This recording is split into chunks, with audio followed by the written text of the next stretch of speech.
effectively, you sign a piece of paper at the beginning of your career, and you're expected to live with that decision, good or bad, for the rest of your professional life.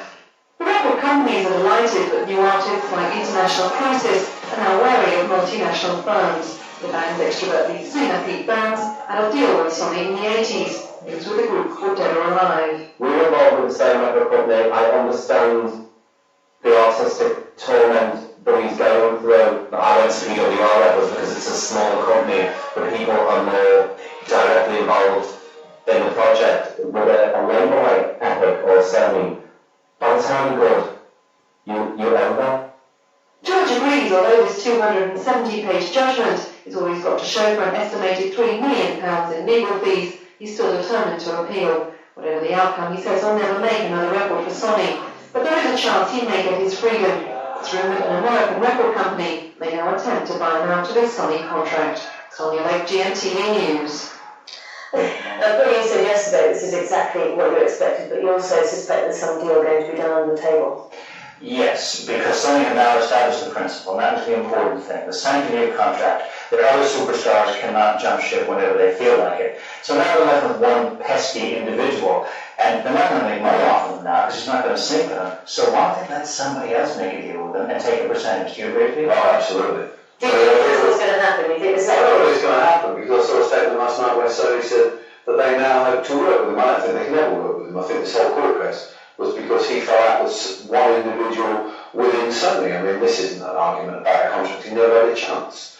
But I mean, I think he should. I honestly hope that Sony just let him walk, because that would be good for their work. Compete. Who will work with that? Wouldn't there be a move that you would be buying artistic trouble here? Oh yeah, there's still be 4 companies queuing up to take him. I mean, I can imagine they're all on sitting around Hampstead now waiting. Everyone likes that long green, as the OJs once sang, and I think that you'll see companies of the stature of Warner Brothers and so forth. Yeah, he's already been in the studio for a year and a half working on a Warner Brothers album.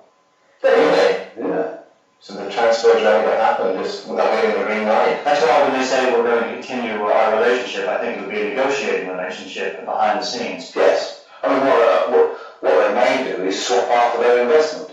You know, Warner's or a company like Warner's may give back Sony half of their investment.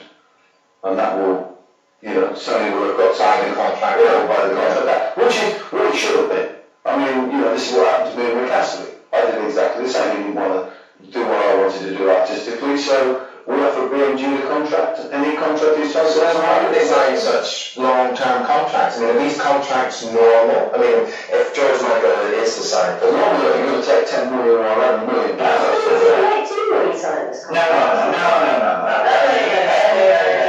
We have to point out this is a renegotiated contract, and it's not the only time it was renegotiated. The original deal, the troublesome deal, was with Inner Vision, and he got out of that one, signed with CBS, and then has renegotiated that with the same lawyer who represented him in court. And so really, I'm afraid no one in the industry thought that there was any of this exploitation. Unhappiness, yes. Exploitation, no. There's no question he's been happy for a long time. But I mean, he's had the world's top music business lawyer advise him since 1988. Now, he was a pop star when he negotiated his deal with CBS, so he would have a fabulous contract. There's no question that deal is a fabulous contract, because Tony Russell negotiated, and at that time and he still is, the major music business lawyer. So to claim it was unfair, that was simply never going to be the case. So you're pleased with the outcome though, aren't you? Oh, I respect it, because it means that we can still invest money into new acts. Because if George Michael had one, you would never have signed a contract again. It would have been pointless, because you could have never invested in anything.